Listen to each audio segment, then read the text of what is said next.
तुम्हें कुछ नहीं कहना है क्या? Reenu, I really love you. किसी से कहना मत, नहीं तो सब मजाक उड़ाएंगे। বন্ধুরা, লাইফে রিজেকশন কখনো খেয়েছেন?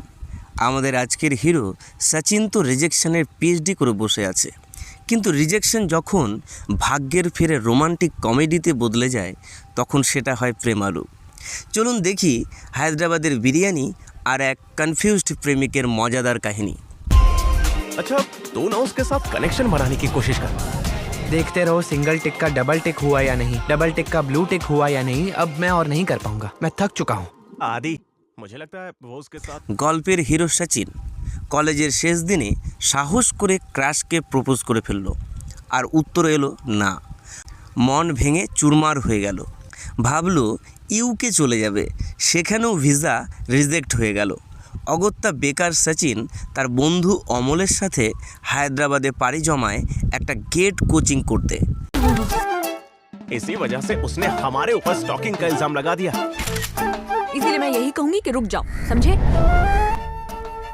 কিন্তু পড়াশোনা কি আর অত সোজা? হায়দ্রাবাদে সচিনের দেখা হয় রিনুর সাথে। রিনু আইটি কোম্পানিতে কাজ করা এক দারুণ স্মার্ট এবং হাসি খুশি মেয়ে।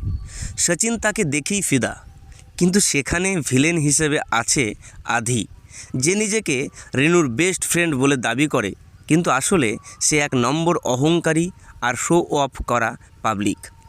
সচিন রিনুর আশেপাশে থাকার জন্য পড়াশোনা শিখেই তুলে একটা ফাস্টফুড দোকানে কাজ শুরু করে, কিন্তু সমস্যা একটা আছে। রিনু চায় একজন ম্যাচিওর বা গোছানো লাইফ পার্টনার, আর সচিন সে তো নিজের প্যান্টের পকেটেই হাতড়ে বেড়ায়। রিনুর বান্ধবী কার্তিকা তো বলেই দিল, সচিন তোর চান্স জিরো।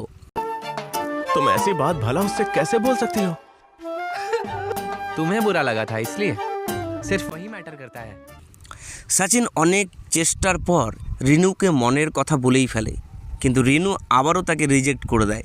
সচিন দেবদাস হয়ে চেন্নাই চলে যায়, কিন্তু এদিকে রিনু একা হতে হতে বুঝতে পারে ওই কিউট আর একটু বোকা টাইপের সচিনটাকেই সে আসলে মিস করছে। বন্ধুর বিয়েতে আবার দেখা হয় তাদের। একদিকে সচিনের ইউকে যাওয়ার ফ্লাইট রেডি, অন্যদিকে আধি রিনুকে প্রপোজ করে চরম অপমানিত হয়। রাগের মাথায় আধি গুন্ডা নিয়ে সচিনকে ধাওয়া করে। এয়ারপোর্টের পথে ওই উত্তেজনার মধ্যেই রিনু শেষমেশ স্বীকার করে ফেলে সে সচিনকে ভালোবাসে, আর আধির নিজের দেওয়া পেপার স্প্রে দিয়েই আধিকে সাইজ করে তারা এয়ারপোর্টে পৌঁছায়। ফাইনালি একটা লং ডিস্টেন্স রিলেশনশিপের প্রমিস নিয়ে সচিন ফ্লাইটে ওড়ে। সিনেমার একদম শেষে দেখা যায় এক অদ্ভুত ঘটনা। কয়েক মাস আগে রিনুর ছুঁড়ে ফেলা একটা বিয়ারের ক্যান রাস্তার এক মাতাল ছেলের মাথায় পড়েছিল। ভবিষ্যৎবাণী ছিল ক্যানটা যার মাথায় পড়বে সেই হবে রিনুর বর। আর জানেন তো সেই ছেলেটা কে ছিল? আমাদের সচিন। অর্থাৎ সচিনের কপালে দুঃখ থাকলেও রিনু কিন্তু আগে থেকেই লেখা ছিল। প্রেমালু মানেই একরাশ হাসি আর রিলেটেবল মুহূর্ত।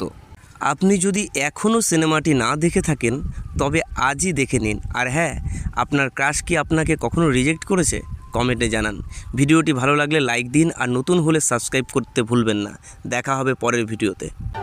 तुम्हें बुरा लगा था इसलिए, सिर्फ वही मैटर करता है ना? तुम्हारी प्रॉब्लम क्या है? प्यार।